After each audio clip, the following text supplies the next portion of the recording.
At no level of basketball could this ever be a technical foul on Kelsey Mitchell. Oh, Asia Wilson's on the court. That changes everything. So if Asia Wilson fouls you on a layup, you're going to get a technical. On the very night A'ja Wilson was crowned the undisputed queen of the WNBA, holding her gleaming MVP trophy high in front of a roaring home crowd, she was completely and utterly dethroned. The Las Vegas Aces, a team that had built an empire on swagger, talent, and a carefully crafted image of invincibility, came out swinging with everything except good basketball. And in a stunning turn of events, they revealed a shocking truth that sent tremors through the entire league. When the champions are backed into a corner, their polished facade shatters, and all that's left is ugly, raw, and undeniable desperation.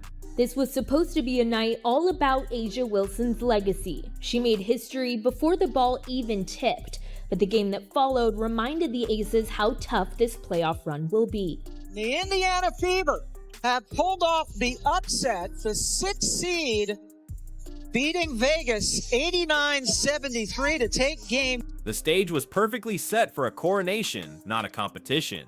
Hours before tip-off, the Las Vegas arena was electric, buzzing with an energy reserved for a championship parade. This wasn't just another playoff game, it was a celebration of the Aces dynasty. A'ja Wilson stood at center court, collecting her MVP hardware, the living embodiment of her team's suffocating dominance. The narrative had already been written by every sports analyst in the country. The Aces were untouchable. They were the two-time defending champs, a machine of all-stars who hadn't just won games, they had conquered them. And A'ja Wilson and the Las Vegas Aces lose Game 1 on their home court to the Indiana Fever, 89-73. The Indiana Fever were in control of this game from start to finish. There was a small little patch there in the third quarter. We started saying, are the Aces gonna come back? But Kelsey Mitchell and Odyssey Sims said, no, they're not going to come back. Not at all. Their opponents, the Indiana Fever, were seen as a mere formality, a footnote in the Aces' grand story. The media had practically written them off before they even got off the team bus. The Fever were decimated by injuries, a walking mash unit with 6 players out, including their supernova rookie Caitlin Clark. They were supposed to be lambs to the slaughter, a feel-good story that was about to meet a brutal end. This sentiment wasn't just media hype, it was the team's own deeply held belief. In a pre-game interview that would come back to haunt her, Aces coach Becky Hammon practically scoffed at the matchup, smugly telling reporters they haven't seen the real Aces yet. It was the kind of arrogance that writes checks reality simply cannot cash. The message was clear. This wasn't a game, it was an execution. But while Vegas was busy admiring its own reflection in their trophies, they forgot the oldest rule in sports. The most dangerous opponent is the one with nothing left to lose.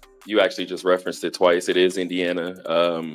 Dropped 2 of the 3 games to them this year, but you haven't seen them since late July. What excites you about that matchup? That they haven't seen the real Aces yet. They caught us when we were at a bit in turmoil. Not only that, they whooped us one of those stretches. So, you know what? We'll buckle in, hone in where we can, and take care of business.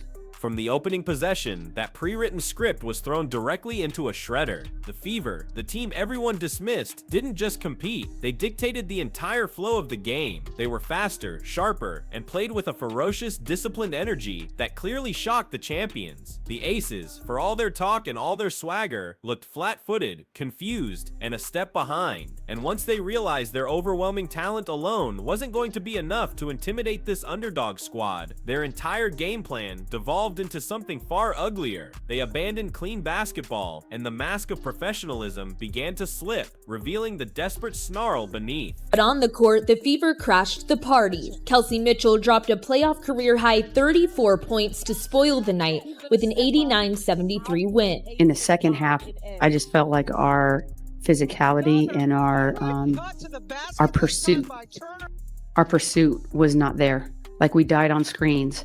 You have to have second and third efforts. Even if you know you might be beat, you still have to try hard to get back into the play. And I don't think we tried hard in that category. It was A'ja Wilson herself, the newly crowned MVP, who led this descent into chaos. Instead of leading with the skill and poise that earned her that trophy, she led with cheap shots and embarrassing theatrics. She started throwing elbows off the ball, shoving smaller players in the back during transitions, when defense wasn't even a factor, and leaning into opponents with her forearms to create space she couldn't earn with her footwork. Then came the flopping. It wasn't just bad, it was cringeworthy. Wilson would crash to the floor as if she'd been hit by a freight train, only for slow motion replays to show minimal incidental contact. In one truly pathetic moment, she literally hooked an opponent's arm and dragged herself to the ground, pleading with the refs for a call like she was the victim. These weren't the power moves of a dominant player, they were the desperate flailing tactics of a star who knew deep down that she was being outplayed and outsmarted.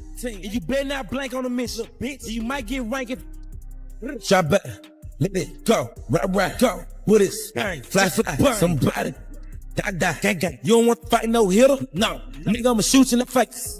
But of all the moments of dirty play and biased officiating, none was more blatant, more revealing, or more infuriating than the sequence that exposed the entire charade. Kelsey Mitchell, the Fever's fearless guard, drove hard to the basket for a layup. As she went up, A'ja Wilson fouled her, clearly shoving her in the face with an open hand. It was an obvious, undeniable foul on Wilson, but the referees, under the bright lights of the Las Vegas machine, decided to protect their star. After a lengthy review where they zoomed in with a microscope, they did something truly unthinkable. They called a technical foul on Kelsey Mitchell. Lexi Hall was getting pushed all game. Look at that.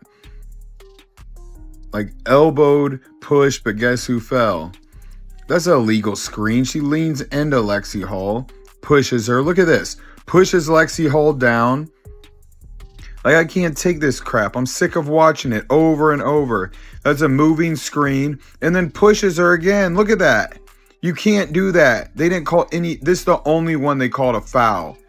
She straight pushed Kelsey Mitchell into A'ja Wilson. Let that sink in for a moment. A player gets fouled, shoved directly in the face, and she is the one who gets penalized with a technical. At no level of basketball, from a neighborhood court to the professional stage, should that ever happen. It was a call so outrageously biased, it felt scripted. A moment that confirmed every suspicion fans had about star treatment in the league. It sent a clear message. The rules are different for A'ja Wilson. The incident exposed the lie that this was a fair fight. Indiana wasn't just playing against the Aces, they were playing against a system that seemed determined to protect its chosen ones. And then this pathetic foul to start the game off with.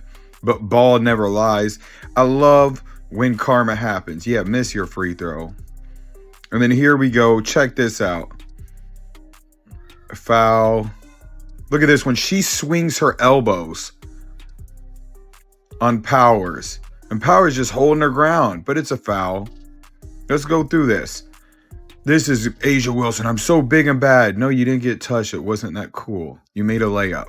But that D** men technical foul was the biggest mistake Vegas made all night. They thought it would intimidate the Fever, that it would break their spirit and make them back down. Instead, it lit a fire in Kelsey Mitchell that was hot enough to burn the Aces' entire empire to the ground. She didn't just get angry, she got even. For the rest of the game, Mitchell was a woman possessed, dropping a playoff career-high 34 points in an absolute masterpiece of composure and cold-blooded revenge. Every cheap shot Vegas threw at her, every biased whistle, only fueled her determination. She carved up their defense with fearless drives, absorbed the contact, and rose up to drill dagger after dagger, each shot silencing the once raucous arena. Every single bucket was a message. You can play dirty, but we will simply play better. But then Aaliyah Boston swings her elbows around and makes a shot, but no, she can't do it. She's a Fever.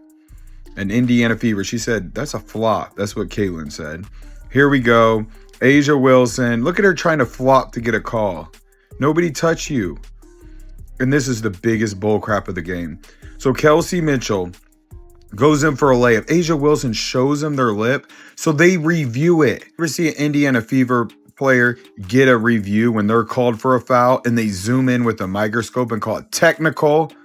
They called it technical on Kelsey Mitchell. While Mitchell was the offensive dagger, the most poetic and crushing humiliation of the night was delivered by Aaliyah Boston. She was tasked with the impossible, guarding the league's brand new MVP on the night of her coronation, and she didn't just guard her, she completely erased her from the game. A'ja Wilson, who was supposed to be celebrating her historic achievement, was left looking frustrated, helpless, and utterly ineffective. Boston, with a calm that bordered on terrifying, used her strength and intelligence to neutralize Wilson entirely. She bodied her up in the post, walled off the paint, and contested every single shot with disciplined fundamental defense. She refused to give Wilson an inch of space, turning every possession into a grueling war of attrition. A'ja Wilson, look at that foul they called for her. Yeah, saved her. That's some bullcrap. I love Aaliyah Boston. Great job today playing defense. Look at that. Another foul. Bailed out by the refs. I get pissed off. This is the worst one. They call this a jump ball. How is that a jump ball? Nobody even had possession. Aaliyah Boston, that's anything. It's over the back. Not a jump ball. The final stat line told the brutal, almost unbelievable story. The MVP shot a pathetic 6 for 22 from the field. She missed layup after layup, threw up contested bricks, and spent more time looking to the refs with her hands up in exasperation than she did actually playing basketball. The contrast between the two stars couldn't have been more stark. Boston was a pillar of stoic composure, calmly executing her game plan to perfection. Wilson, meanwhile, unraveled in real time, her frustration visible to everyone in the building. One player looked like a future legend ready for the moment. The other looked like a star who had started believing her own hype a little too much and had no idea how to react when someone finally truly punched back. Money Mitch, put him in a ditch! Who on the Las Vegas Aces is going to try to stop Kelsey Mitchell? Because from what I just saw, they had no answer for her. Kirsten Bell, line right up, smacked. Jackie Young, step right up, torched. Chelsea Gray, torched. Jewel Lloyd, torched. Nobody could hang with Kelsey Mitchell as she goes off. But this wasn't a one-woman show. What made Indiana's victory so profound was that it was a total team effort. Odyssey Sims played with the savvy of a seasoned general, controlling the tempo and hitting clutch shots whenever Vegas threatened to make a run. Natasha Howard and Brianna Turner were absolute warriors in the paint, providing the crucial help defense that made Wilson's night a living nightmare. And then there was Lexi Hull, the unsung hero who put on a defensive masterclass against Aces star Jackie Young. Hull hounded her all night, forcing her into tough shots and completely disrupting her rhythm. Her plus 24 plus minus was proof of her suffocating impact. In the end, Indiana didn't just steal a win, they stole the Aces' entire aura of invincibility. They absorbed every dirty tactic, weathered every biased whistle, and walked off the champion's home floor with their confidence, their home court advantage, and their pride firmly in hand. On the very night A'ja Wilson was given the league's highest honor, she was humbled by a team everyone had dismissed as collateral damage. The Aces' dirty playbook backfired, their MVP was exposed, and their arrogance was thrown right back in their faces. This wasn't just a fluke upset, it was a warning. The Indiana Fever just provided the entire WNBA with the blueprint for how to dismantle an empire, proving that grit, heart, and composure will always beat arrogance and desperation. What do you think of A'ja Wilson's antics and the refs' shocking calls in this game? Comment down below. And if you enjoyed this, be sure to like, subscribe, and turn on all notifications so you never miss out on the real story.